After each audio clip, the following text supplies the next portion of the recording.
ay kinasiyahan ng Diyos at mapapakinabangan sa pagtuturo, pagsaway, pagtutuwid, at pagsanay sa katuwiran, upang ang taon ng Diyos ay maging ganap na sasangkapan lubos sa lahat ng mga gawang mabuti.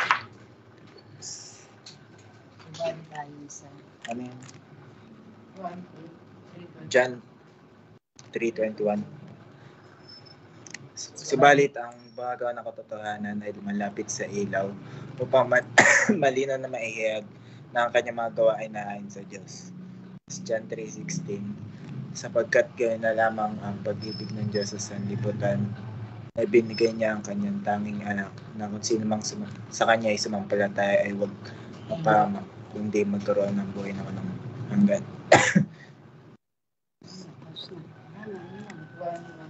1:14. Sa simula ay ang salita at ang salita ay kasama ng Diyos at ang salita ay Diyos at naging tao ang salita na tumahang kasama namin at nakita namin ang kanyang kalwalhatian gaya ng tanging anak ng Ama.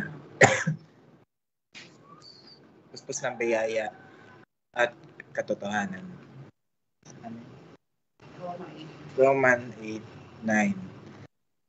Ano yun? Ngunit kayo wala sa mga kundi na sa Espiritu. Nananatili sa inyo ang Espiritu ng Diyos. Kung sino mang wala, subalit kung sino mang wala ang Espiritu ni Kristo, siya hindi sa Kanya.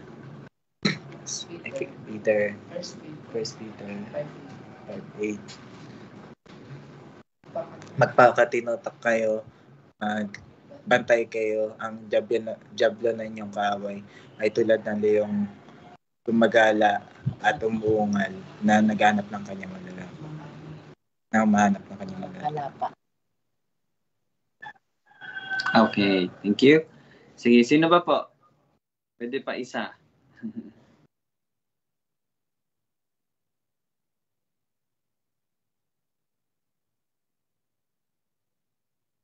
Yes, si Taimi. Sige po.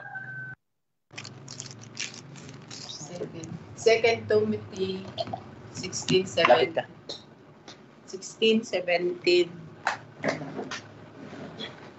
Ang lahat na kasulatan ay kinasayan ng Diyos at mapapakinabangan sa pagtuturo, pagsaway, pagtutuwid at pagsasanay sa katuwiran upang ang tao ng Diyos ay maging ganap na sasangkupang lubos sa lahat ng gawang mabuti. John 3:21. Subalit ang gumagawa ng katotohanan ay lumalapit sa ilaw upang malinaw na maihayag na ang kanyang mga gawa ay naayon sa Diyos. John 3:16. Sapagkat ganun na lamang pag-ibig ng Diyos sa sanlibutan, kaya ibinigay niya ang kanyang tanging anak upang ang bawat sumampalataya sa kanya ay huwag mapahamak, kundi magkaroon ng buhay na walang hanggan. Ano isa? John 1:14. Ang salita sa simula ay ang salita at ang salita ay kasama ng Diyos at ang salita ay Diyos at naging tao ang salita na tumahang kasama namin at nakita namin ang kanyang kaluwalhatian gaya ng tanging anak ng Ama, puspos ng biyaya at katotohanan. Efeso ba yun? Romans 8:9. Ngunit kayo'y wala sa laman kundi nasa espiritu. Yamang nananatili sa inyo ang espiritu ng Diyos. Subalit kung ang sino man ay walang espiritu ni Kristo, siya'y hindi sa kanya. Romans 8:9. 1 Peter 5:8. Sorry. magpakatino kayo, magbantay kayo. Ang diablo na inyong kaaway ay tulad ng yung gumagala at umuungal na humahanap ng kanyang malalapa. Alright. Memorize na po na. Sige po, maraming salamat. So, bukas Friday, no? So, yung mga hindi pa, ayan, si Ate Arshan, baka kaya mo na bukas. Alright. So, anyway, good afternoon sa lahat. So, welcome po ulit sa ating Bible study. Welcome din no, sa mga nanonood sa online. So, we are glad na kasama namin kayo. So, tayo po ay magpapatuloy sa ating pag-aaral sa Lucas, no? Chapter 2. So, let's open our Bible. And sige, isi-share ko din po sa inyo.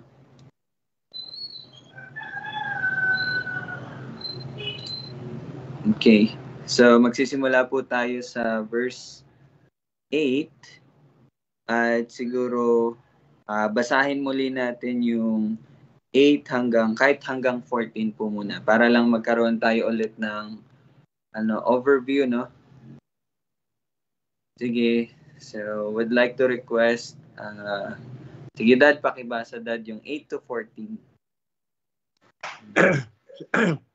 Lucas 2 verse 8. Sa lupaing iyon ay may mga pastor ng tupa na nasa parang na nagbabantay sa kanilang kawan sa gabi. 9. Tumayo sa tabi nila ang isang anghel ng Panginoon at ang kaluwalhatian ng Panginoon ay nagliwanag sa palibot nila at sila ay lubhang natakot. 10. Kaya't sinabi sa kanila ng anghel, huwag kayong matakot sapagkat narito, dala ko sa inyo ang magandang balita ng malaking kagalakan para sa buong bayan. 11. Sapagkat ipinanganak sa inyo ngayon na sa lungsod ni David ang isang tagapagligtas na siya ang Kristo ang Panginoon. 12. Ito ang magiging palatandaan ninyo. Matatagpuan ninyo ang isang sanggol na balot ng lampin at nakahiga sa isang sabsaban. 13. At biglang sumama sa anghel ang isang malaking hukbo ng langit na nagpupuri sa Diyos at nagsasabi. 14. Luwalhati sa Diyos sa kataas-taasan at sa lupa'y kapayapaan sa mga taong kinalulugdan niya. Amen. Tayo po ay manalangin muna. O Diyos, ikaw po ang aming tinataas. Ikaw lamang.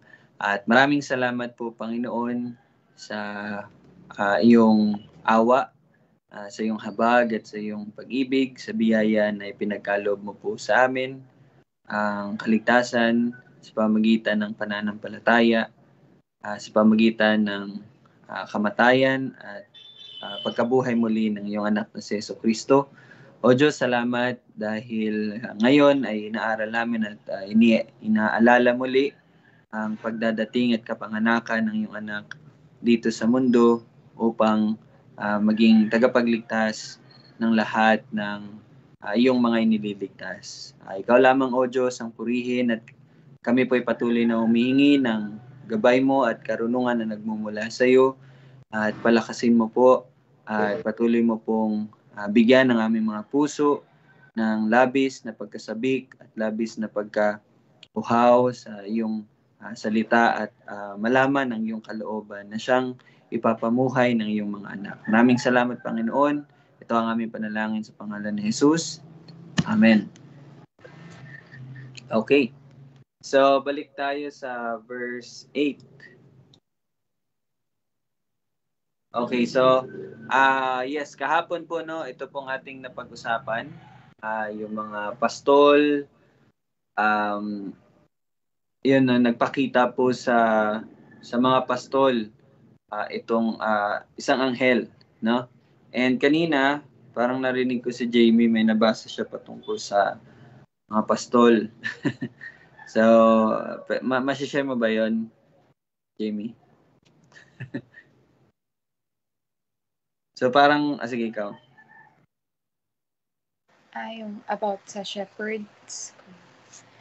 Ano kasi, nabasa ko lang kay Johnny Mac.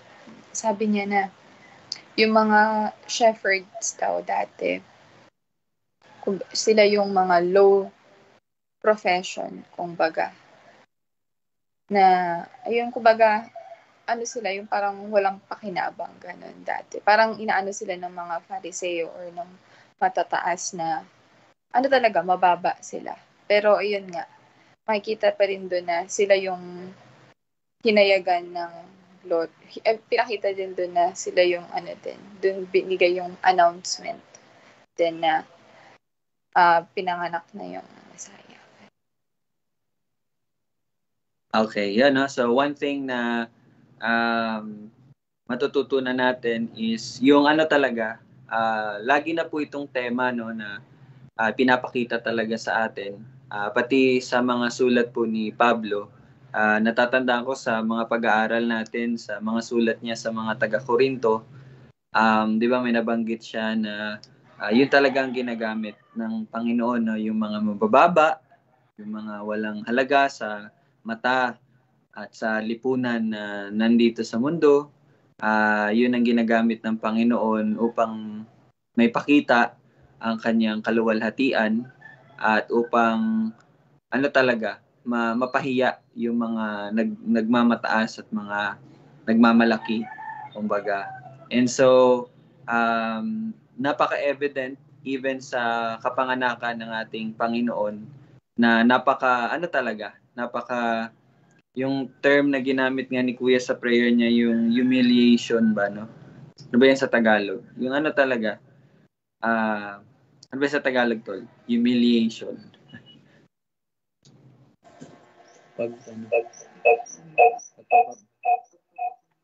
Pagpapababa. Basta, na yung pagpapababa talaga, no? Pagpapakita na itong bagay na to is makikita lang talaga natin to sa yung mga movie na pinapakitang mababa talaga yung isang tao, no? So what is it for us is ayun din, yung isa sa character talaga na makikita is yung pagpapakumbaba, no? Parang ganun. So sige, Dad, parang may dadagdag ka, Dad. Mababasa natin yun sa 1 Corinthians 1:26-29.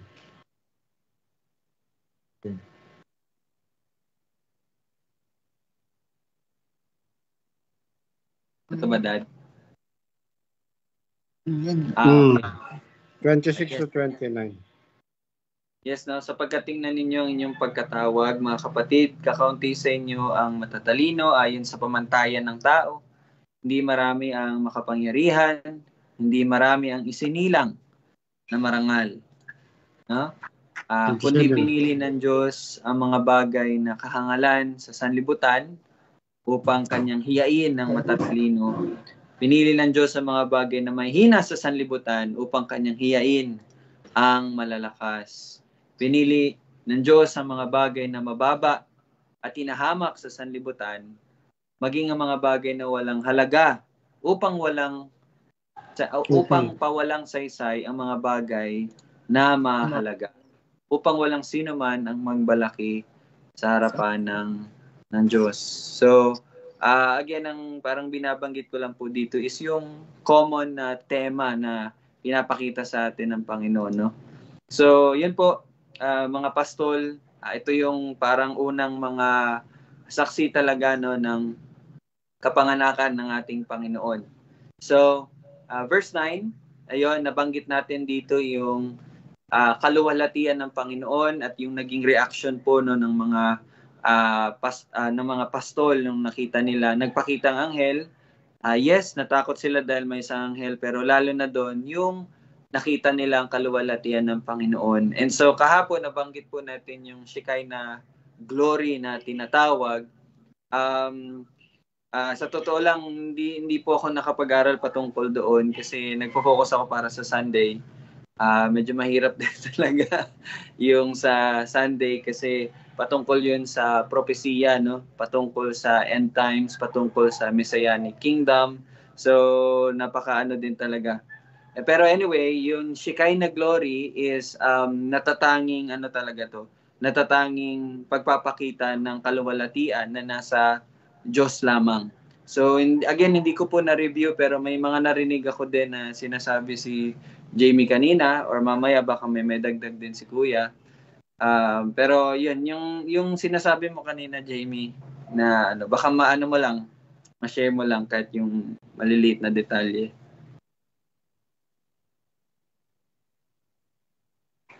Ano, yung sa Shekinah glory, yung manifestation ng Panginoon. Ano tawag dito? Di ba nag-start siya yung kay Adam and Eve? Kasi di ba, nakikita talaga nila yung glory ng Panginoon because nga, walang sin. Pero when sin enters, pinaalis sila, di ba, sa Garden of Eden. Kasi nga, kumbaga, mamamatay talaga sila. So, makikita pa rin natin dun yung, kumbaga, yung grace ng Panginoon na kung hindi din sila pinaalis dun ng Panginoon. Then after, that one, naglagay din ng angel with the sword, you see, ang Panginoon, para hindi sila maka-enter sa Garden of Eden. Kasi yung sabi daw dun na, yun yung, kumbaga, yung protection din nila. Kumbaga, para hindi sila maka-enter sa Garden of Eden. Kasi nga, kapag nakita nila yung kumbaga, pag umalis sila sa glory ng Panginoon, mamamatay, kumbaga, din sila. Tapos, ayun din, yung kila Moses, yung sa may, makikita din natin dito yung sa may tabernacle, yung sa Holy of Holies. Doon din pinakita yung manifestation ng Panginoon. Tsaka yung sa Ezekiel na after ng ilang nung parang na-destroy yung tabernacle at parang nagkaroon ng something tapos kumbaga umalis din yung glory din ng Panginoon. Kumbaga sabi pa nga doon yung parang hindi na nila mahanap yung Panginoon after ilang years, kumbaga. Not until nung na pinanganak na si Jesus Christ. Okay, so yung pong sige tol.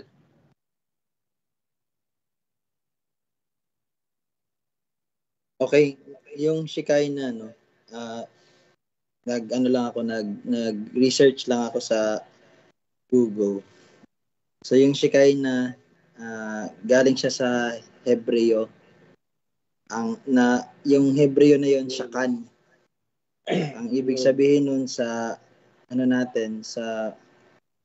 sa lengguwahe natin parang tirahan or paninirahan. Kasi yung Shekinah glory ito ay kumbaga ito ay kaluwalhatian talagang tunay. Ang ibig sabihin pag sinabi ko pong kaluwalhatiang tunay, kung sino man sa atin ang makakita nito, malalaman natin na ito ang presensya ng Panginoon.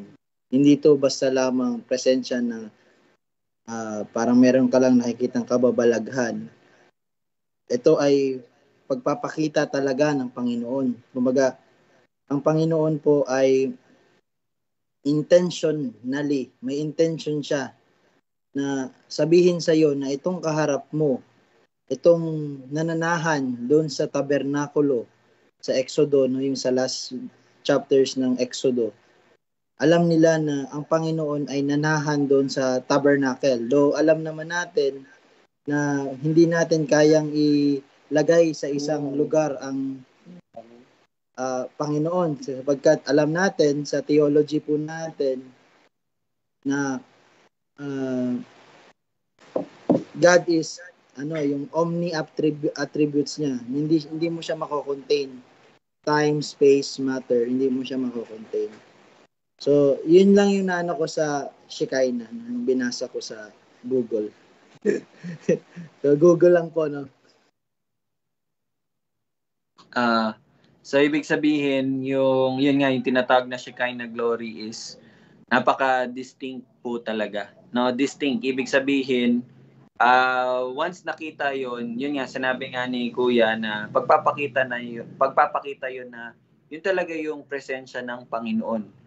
Hindi lang siya parang 'di ba may iba kasing way no, yun nga tulad ng angels, doon natin makita even po ang mga stars no even lang creation no, yung mga nilikha. Sabi nga sa salita ng Panginoon, ito ay nagpapakita ng kaluwalhatian ng Panginoon, 'di ba? It shows the glory of God, no? So yes, ito lahat ng mga nilikha. Tama ba? Sige tol. Hindi, tama naman. No? Maganda yung nababanggit. Ganito po, pag nagba-Bible study po tayo, ngayon may mga inputs po si Ryle. Ano? Ang base sa sinasabi mo kasi tol, yung glory na nakikita sa yung nakikita natin. The heavens and declares the glory of God. So, ako lang, pilit ko lang, ko lang po sa inyo kasi base lang po sa nababasa ko at malaking tulong po talaga yung pag-aaral ng theology pero wag po tayo magkakamali na doon tayo pumanatag. Ano? Ang kapanatagan po natin ay sa salita lamang ng Panginoon sa sola scriptura or sa Biblia lamang po. So yun, may nababanggit si Ryle, yung, di ba, nakikita natin, yung langit, yung mga stars, mga halaman, mga hayop, natural po yun, manifestation or yung parang natural manifestation ng Panginoon. And itong Shekinah is special po to, special manifestation po to ng Panginoon. Kumbaga, may tanong nga po may naliligtas ba sa pag-aaral ng may naliligtas ba dahil sa yung natural, nakalimutan ko yung dapat natural theology or yung naturalistic, hindi naturalistic, yung kumbaga kung makita mo yung bundok, napakaganda, ito ay likha talaga ng Panginoon, may naliligtas ba sa ganun? Actually, ang kaligtasan po natin, it is a special, kumbaga, special siya na revelation. Revelation pala tol. Natural revelation and yun nga, yung special revelation. So, saan po tayo nagkakaroon ng special revelation? Sa salita ng Diyos. No, kahit sabihin natin, lahat naman tayo nakakita ng glory ng Diyos, pero hindi lahat talaga ay pinagpahayagan niya. Parang ganun lang. Gusto ko lang ipasok sa atin yung mga ganong term. Kasi nakakatulong din yun sa atin no? Na mas maging tayo yung lalo yung kontra tayo sa, hindi kontra, ibig sabihin, yung pagiging universal ng kaligtasan. Kasi di ba, bakit sila galit na galit sa atin pag sinasabi natin na ang kaligtasan ay exclusive sa mga Kristiyano? Pero bakit hindi natin maipakita din sa kanila na hindi rin galit tayo, hindi pag sinabi ko pong galit, hindi po 'yun yung makasalanang galit. Yung galit tayo, bakit hindi tayo nagagalit naman sa kanila sa pagsasabi na mahal ng Diyos ang lahat. Those yun nga, alam kung i-categorize natin, alam naman natin na mapagmahal ang Diyos, no? Sa lahat.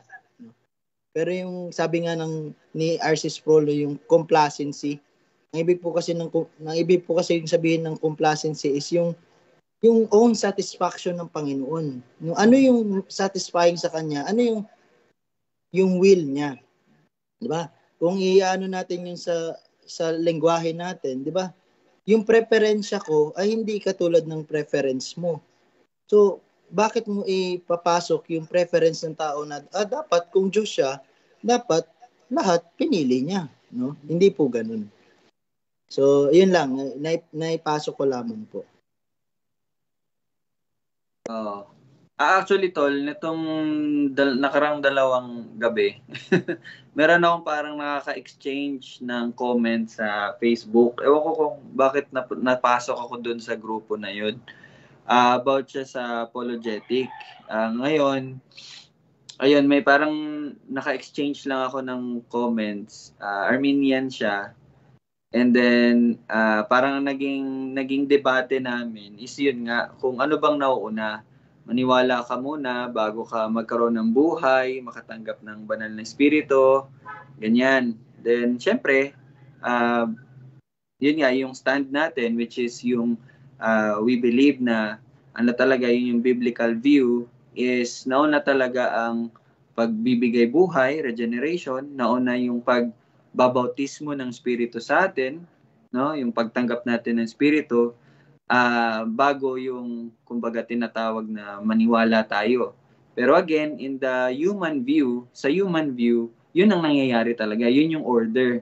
Maniwala ka muna bago ka maligtas, maniwala ka muna bago ka magkaroon ng banal na espiritu. Yes, hindi we do not deny. Hindi natin dinideny na yun yung parang sa human view. Pero again, in the ano bang tawag diyan, yung workings, no, yung kabuuan na pag-work ni God is nauna talaga yung pagbubuhay muli, yung pagbo-born again, yung panganganak muli ng Panginoon. Kaya nga naging ayon ka na sa Espiritu kasi ipinanganak ka muna mula sa Espiritu. Diba? So yun yung And then, napunta kami kay Paul. Ito, kwento ko lang po sa inyo. Napunta kami kay Pablo. So, kasi nabanggit mo yung special revelation. Kasi pinupunto niya, yun nga, yung Galatians. Kasi sa Galatians, may mababasa po kayo na sinabi ni Pablo doon na yun nga, believe and then you will receive the Holy Spirit. May ganong statement po si Pablo doon. Now, sinabi ko naman sa kanya, ginamit ko rin yung Galatians in chapter 1. Sabi ko, bro, even Pablo na nagsabi niyan, sinabi niya na sa chapter 1, mababasa niyo po doon, na siya po ay tumutuligsa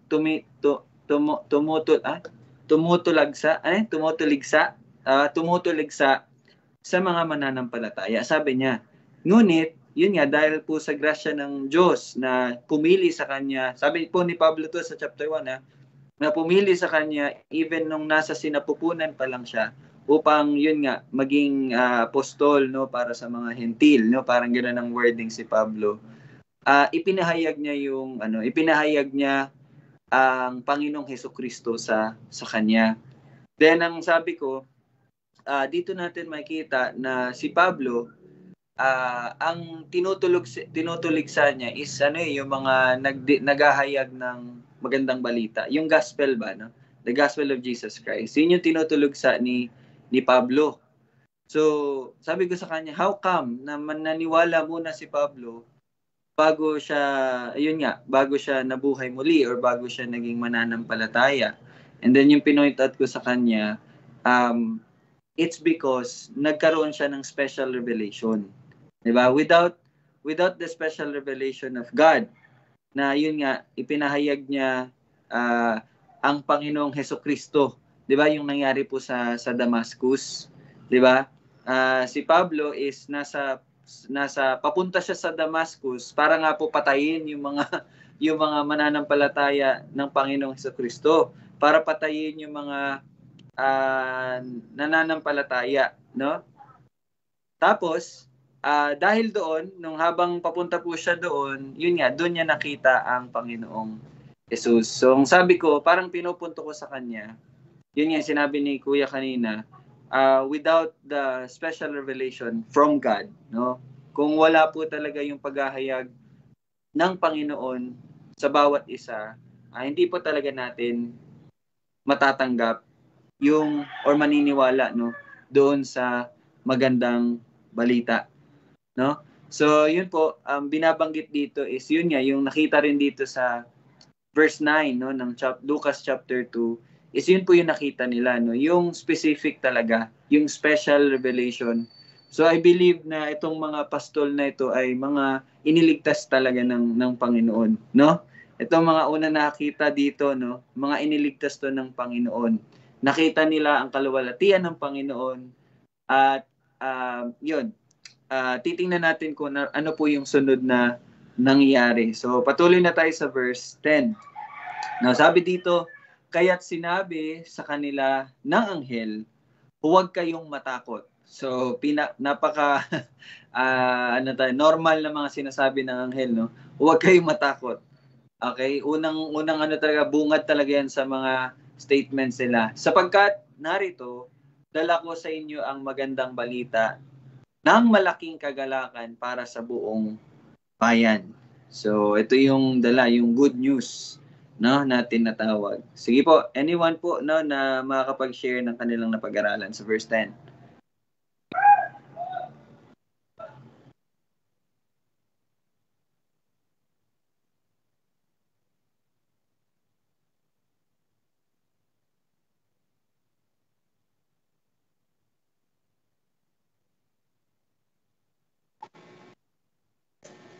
Sige, tol. Sige, habang nag-iisip pa yung marami.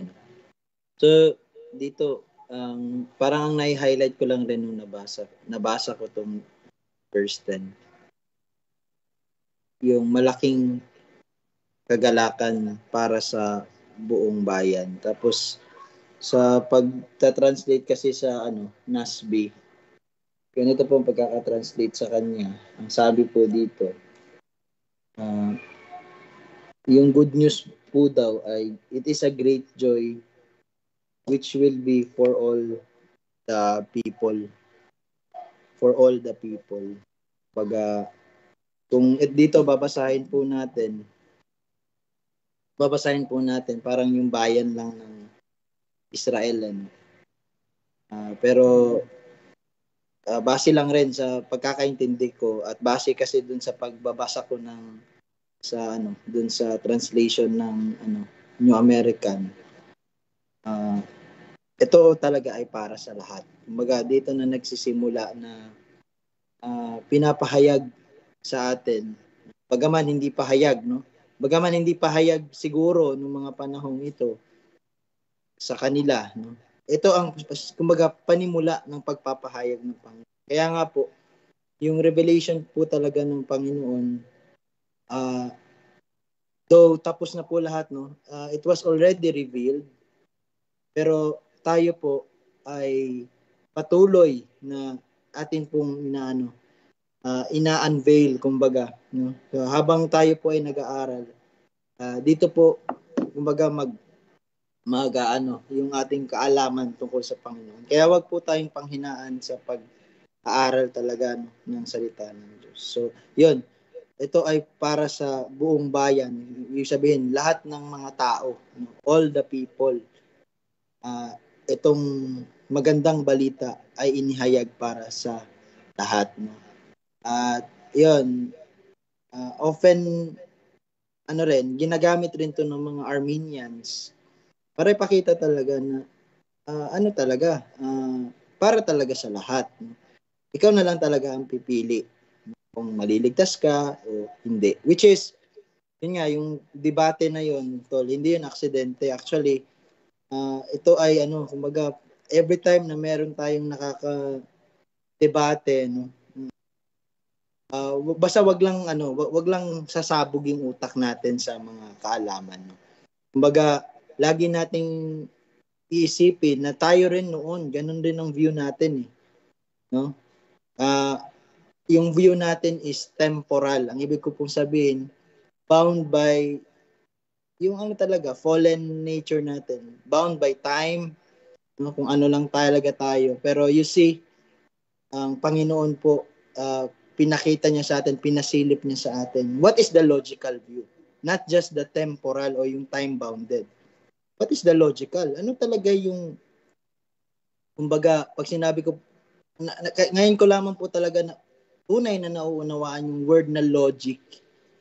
Kumbaga, yung logic po talaga, may may set of rules. Ang ibig po sabihin, pag may set of rules, that is the law. Pag sinabi po natin the law and the prophet, that is the word. No? That is the scriptures. Kumbaga, kaya nga po, I have commented Reformed view versus Pentecostal or Charismatic view. Ano po yung pagkakaiba? Well, yung isa po, yung Pentecostal view, he misses a lot. No, sabihin, ang dami niyang nagkakamali siya sa maraming bagay, marami siyang blind spot. Ano po ang pinagmumula nun? Kasi he misses the one thing that is essential, and that is the truth. Kaya po talagang pumasok na po ako doon, pero dito balik ako dito sa Lucas 2 verse 10. So ito po talaga ay para sa lahat ng tao. There's no Jew, Gentile, yung apat na sinabi natin nung sa Acts, no? Una sa Jew, tapos sa mga Samaritano, tapos sa mga Hentil, tapos meron pang yung mga natira doon sa sa Old Covenant na itinransit doon sa New Covenant. Ito po ay New Covenant po, no? Sa pamamagitan po ng anghel na nagsasabi dito, ito ang New Covenant. No? Though nasasabi ko yun, bakit po? Kasi inaaral ko po si Jesus Christ, and si Jesus Christ po is the mediator of the New Covenant. And itong anghel na to ay nagsasabi lang, nag-herald lang na itong magandang balita ay patungkol dito sa batang isinilang na pala sa panahon na to. So, yun. So, let us learn from that. It is for all the people. Jews, Samaritans, Gentiles, tapos yung God-fearers o yung mga may takot sa Panginoon. Doon na may takot na sila sa Panginoon, pero kailangan talaga nilang maipasok doon sa New Covenant. Kasi yung luma ay lumilipas na. At narito ang bago. And this is the good news. Nasa bago tayo, nasa better tipan tayo. New and better tipan.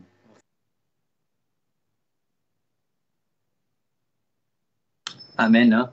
So, dagdag ko lang din yun nabanggit din ni Kuya dito na para sa buong bayan. Well, kung ma-observe po natin kasi sa mga darating na mga tagpo kapag binasa natin, patuloy tayong nagbasa mula sa chapter 2 hanggang sa end ng mga gospel accounts, no? Ito po talaga ay yung sinasabi na para sa lahat ng tao.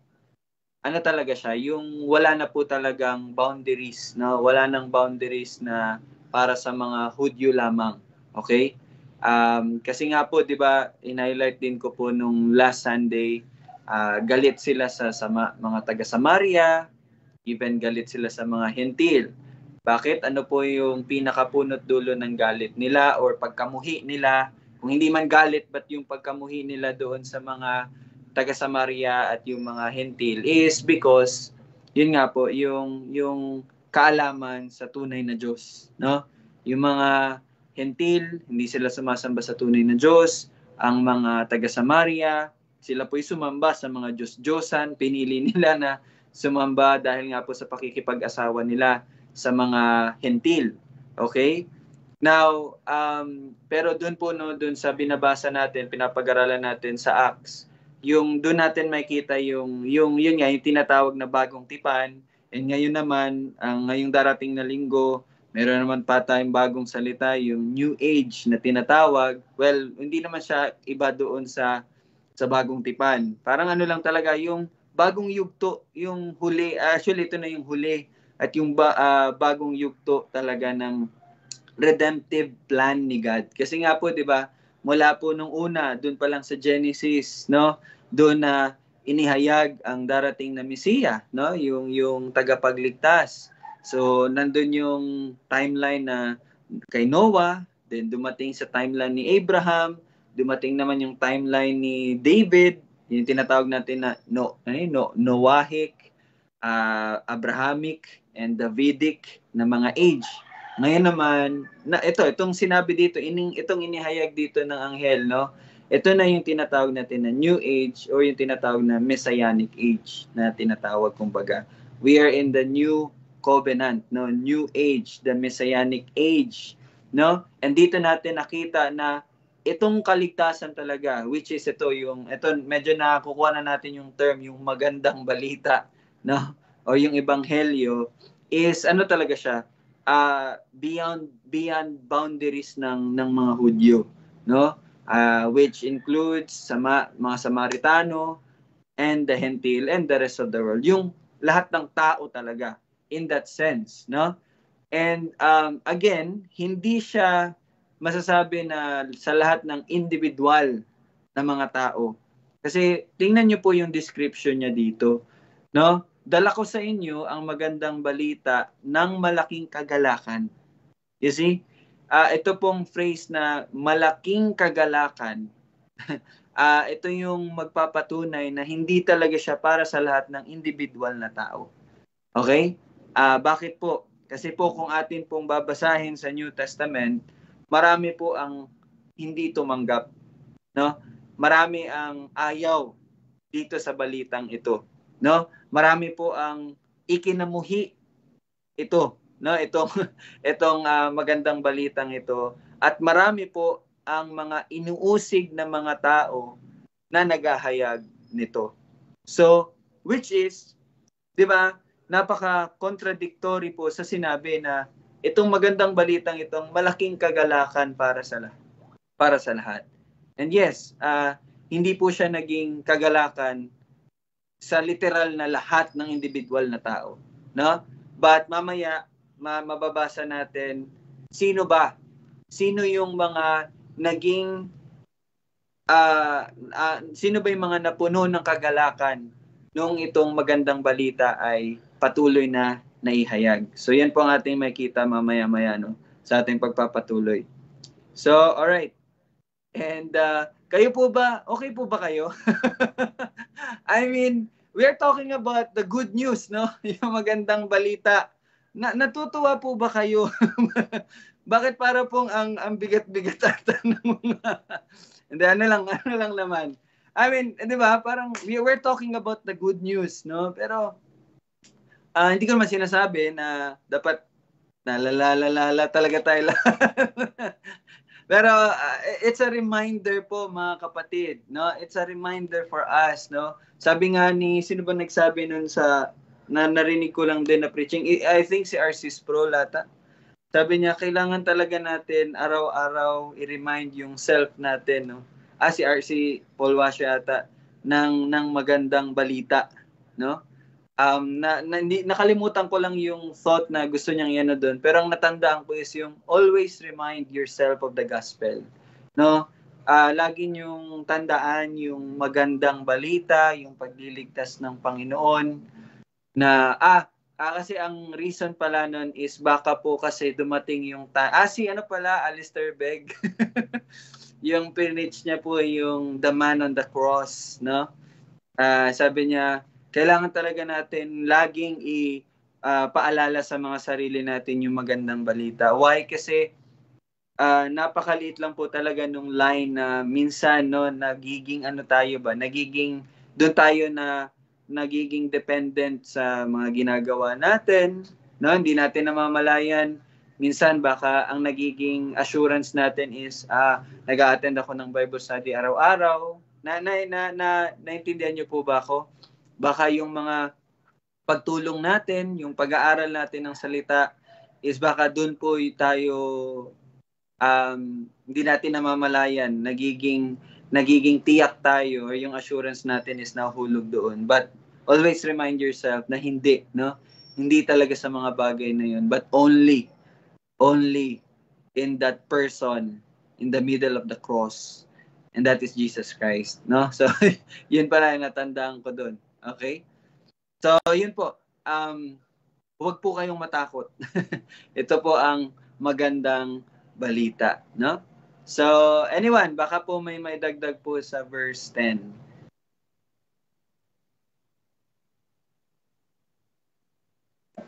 Bali, hindi nakaragdagan dito sa verse 10, pero na-remind ako habang nagko-comment ka na regarding baka minsan, di ba, actually yan nga yung naging tema ko rin nung nandyan ako, yung subtlety, no? First dun sa mga teachings, tapos then yung ini-input natin sa mga utak natin. Well, you are filled by the Holy Spirit every time you read the Word of God. Kumbaga, we are talking here about the special revelation of God. And that is yung gospel po. Pag sinabi po natin gospel, salita ng Diyos. Pero it pertains to the salvation of Jesus Christ. Kumbaga, yung subject po talaga is Jesus Christ, yung ginawa niya, yung pamumuhay niya, yung kamatayan niya, yung resurrection niya, at saka yung paghahari niya ngayon sa lahat. No? So, nandun po parati yun. Well, wag po tayong kabahan pag lagi tayong nag-aaral ng salita ng Diyos. Yun lamang po talaga. Kumbaga, yung self-righteousness, yes, meron tayo niyan, pero every time we read the Word of God, that is admitting to ourselves that we are nothing apart from Him. So, ibig sabihin, that is not self-righteousness. Kasi, nag-aaral ka nga ng salita ng Diyos eh. It will become self-righteousness once na, okay, nandiyan na, pinahayagan ka na ng salita ng Diyos, and you do not remain. Paano po sinabi natin na you do not remain? You do not obey. So, dun po nangyayari na self-righteousness pa rin. Kasi gumagawa pa rin tayo ng sarili nating pamamaraan. At dun po nanggagaling yung Arminian versus Calvinist. Arminians, yes, binabasa nila yung katotohanan, yung word, pero when it tackles about dun sa mga magbibigay ng low view sa kanilang mga sarili, hindi na nila yun matatanggap.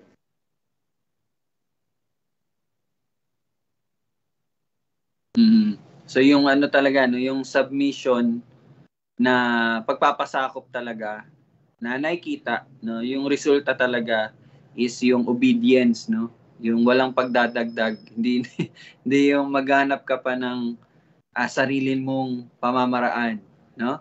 So yun yung danger doon, no, kapag yun ang nagiging resulta ng ating pag-aaral. Nag-aaral pero gumagawa pa rin ng sariling daan. Okay. Sige po. So, kung wala na, I think for the remaining time, magtatapos tayo sa verse 11. No? Basahin natin yung verse 11. Sapagkat, ito yung good news eh. Di ba? Sabi sa verse 10, huwag kayong matakot dahil dala ko sa inyo magandang balita. No? And ano yung balita na yon? Sapagkat ipinanganak sa inyo ngayon sa lungsod ni David ang isang tagapagligtas na siyang Kristo, ang Panginoon. Okay? So verse 11, yan po yung yung news. Yun yung news actually ng anghel, no? Itong verse 11 na ipinanganak sa inyo ngayon sa lungsod ni David ang isang tagapagligtas. And makikita nyo dito from parang broad na word, mas naging specific siya, no, tagapagligtas na siyang Kristo, ang Panginoon. So parang naging ganun yung ano niya, no, paghahayag niya, tagapagligtas, ang Kristo, ang Panginoon. Okay? Sige po, let's try to discuss verse 11.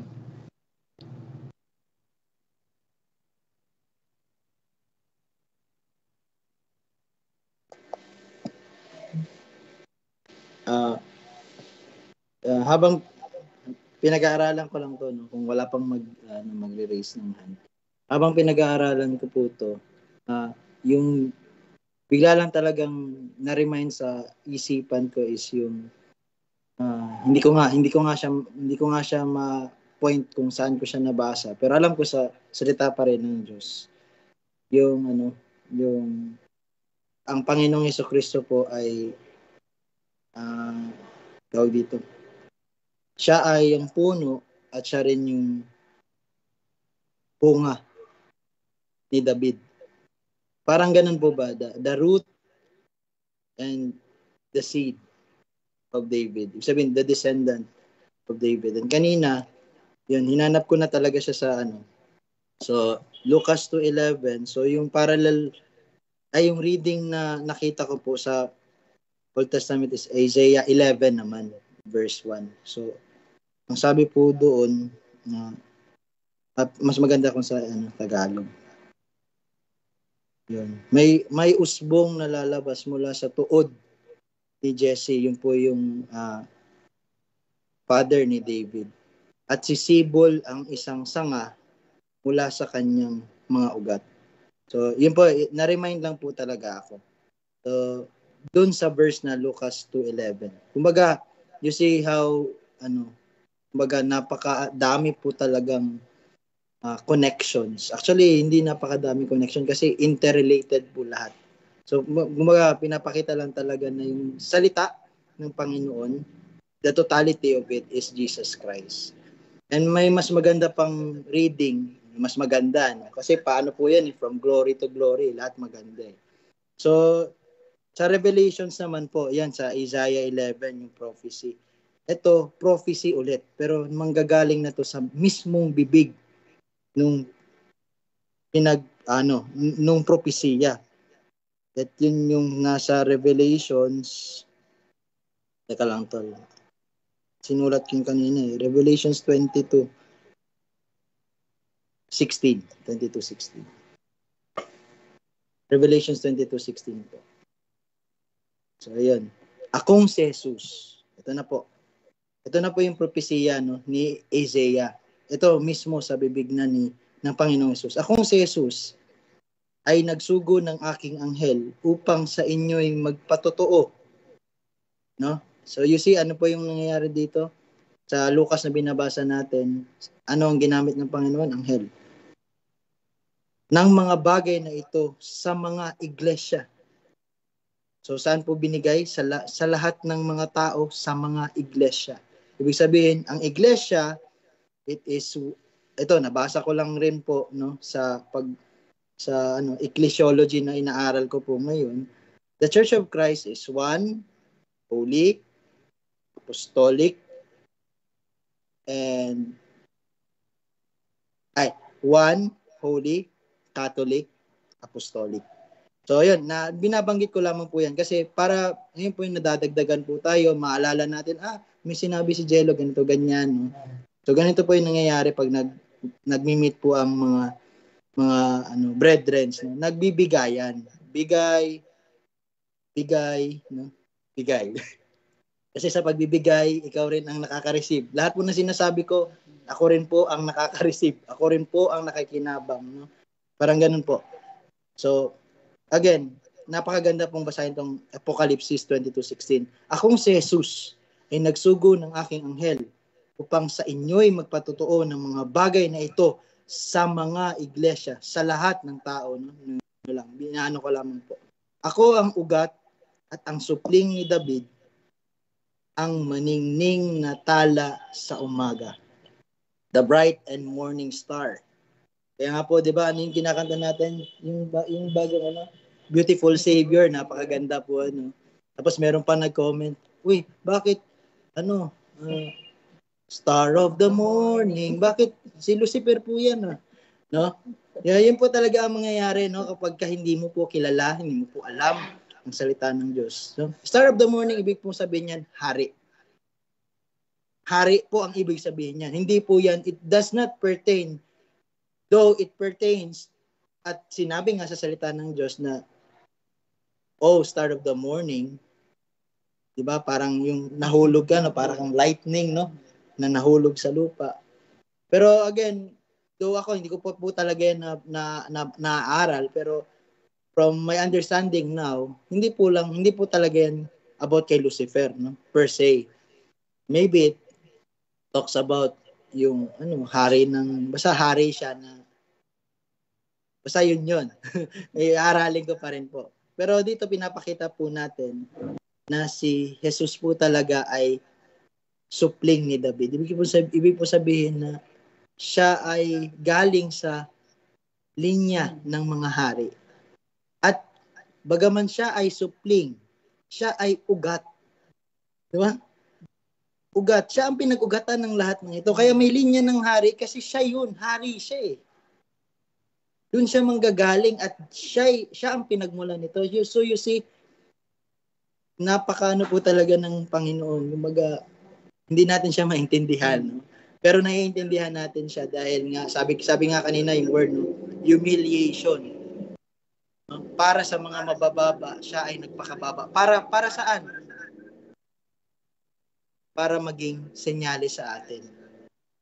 No? Para maging, para makita natin. You see, yung puso ng Panginoon ay para dun sa mga mabababa talaga. Pag sinabi pong mabababa, hindi mga sinners. ay hindi yung mas sinner pa sa atin. Sa tayo. Kasi isa lang ang estado natin. We are all sinners. So, yun lang. Amen, no? So, yun na, napakagandang karagdagang verses po nating malaman na ito talaga yung matagal na inihintay, matagal na po na inihayag, matagal na po na inaasam, no, na tagapagligtas. Actually, may connecta ko lang po doon. Bakit po sinabi dito ng anghel, no, nung sinabi na ipinanganak ang isang tagapagligtas, tapos ginawa niya pa po talagang mas specific is yung Kristo, no, yung binanggit po na salitang Kristo. Why? Kasi ito pong mga pastol, again, parang nasabi ni Jamie kanina, mula din pala, yes, mula sa mga pastol, dito binibili po yung mga ano, di ba? Yung mga inihahandog sa templo, lalo na kapag dumating po yung yun nga po yung celebration nila, no, every year, yung taon-taon na celebration o yung taon-taon na pag-aalay, paghahandog para sa kasalanan. Alam talaga nila na ipinangako talaga na may darating na Kristo o yung tinatawag na Messiah. Yung Kristo kasi is Greek word, no, mula po sa Hebrew word na Messiah. Okay? So kaya dito sa time nila ginagamit na yung Greek word. So tama ba tol? Christ is Greek word ng Hebrew word na Messiah. Which is Messiah is yung magliligtas talaga sa bayan ng Israel. Yun talaga ang nasa isipan nila. So nung sinabi ito ng anghel, isang tagapagligtas, maybe lang naman, no? Anong tagapagligtas? Saan? Parang ganoon. Liligtas ba kami nito na papayamanin na kami? Pero very specific na siya ang Kristo, no? Itong ipinanganak ngayon, siya yung Kristo. Siya yung matagal na sinasabi na magmumula sa yun nga binhi ni David, no? Nagmumula sa linya ni David, na in which nabasa natin kanina na siya yung bunga, no? And ugat doon sa nabasa natin sa Revelation. So, yes, dito sa pagpapahayag ng anghel sa mga pastol, ito talaga yung good news. Sa ano nila, yung sa kanila pong pananaw din. Kasi sinabi ng anghel, nandito na yung Kristo, 'di ba? In which very long awaited ito, no? Napakahabang taon na kanila po itong inihintay. So it's a very great news talaga. Why? Kasi andito na eh, 'di ba? Nandito na, dumating na yung Kristo, and tunay nga na yung Kristo, yung tagapagligtas, is the Lord Himself, ang Panginoon mismo. Kaya sabi diyan, ang ipinanganak ang isang tagapagligtas, na siya ang Kristo, ang Panginoon. 'Di ba? Kasi yun po talaga yung sinabi sa Micah. No, Micah ba or Malakay? Teka po, tingnan po. 3:1. Kamali ata ako ng sulat. Okay, Malakay pala. Bakit Micah na sulat ko dito? Narito, sinugo ko ang aking sugo upang ihanda ang daan sa unahan ko, at ang Panginoon na inyong inahanap ay biglang darating sa kanyang templo, no? Ang sugo ng tipan na inyong kinalulugdan ay narito dumarating, sabi ng Panginoon ng mga hukbo. And it's true, siya po talaga yun mismo, no? Ang Panginoon mismo.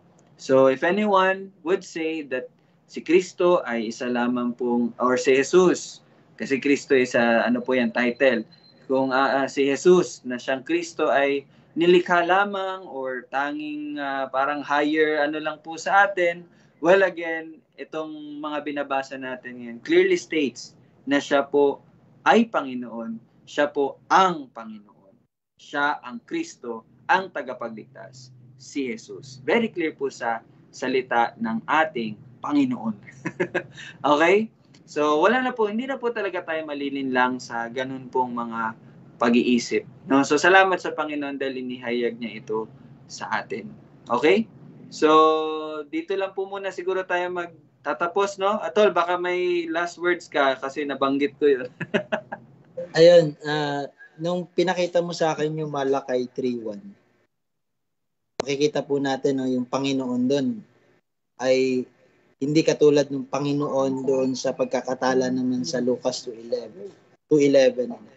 Kasi ito, yung Panginoon po ay yung pangalan talaga ng Diyos. At ang Panginoon po ay title lang na tanging sa Diyos lamang po may attribute. And so dito makikita talaga natin, pagpapatibay ulit na ang Trinity po, daw hindi nababasa yung word na Trinity sa salita ng Panginoon, pero lahat ng mananampalataya, we all subscribe to the doctrine of Trinity. So, ito po, ang Panginoon, kumbaga, ang natatanging anak, no, ng Panginoon ay ang Panginoon. No? Yahweh is His name. Parang ganun po ang sinasabi dito. Baga proper name, tol, no? Proper name. Yung pangalan talaga ng Panginoon. Ang Panginoon. Okay. Sige po. So, siguro papatuloy tayo bukas. Matatapos siguro natin hanggang 14. Bukas po, no, titingnan natin 12, 13, and 14. Kasi yung 15 medyo ibang, although same story, pero medyo ibang siya. Masisimulan natin yan next week. So hanggang 14 po tayo bukas. So please study, no? Verse 12, 13, and 14. Okay? So tayo po ay manalangin. Dad, paki-close, Dad, no, sa prayer.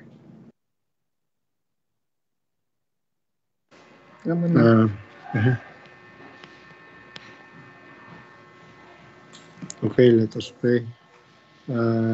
Lord, salamat sa nahayag na kaalaman sa bawat isa.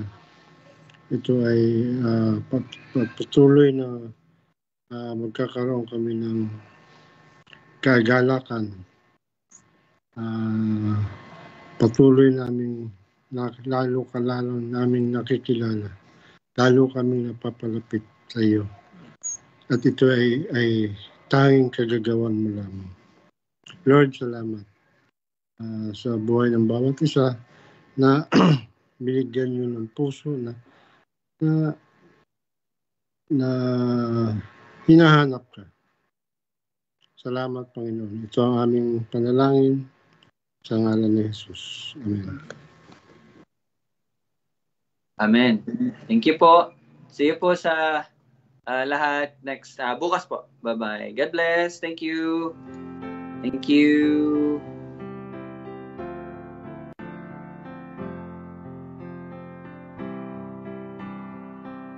Ma'am.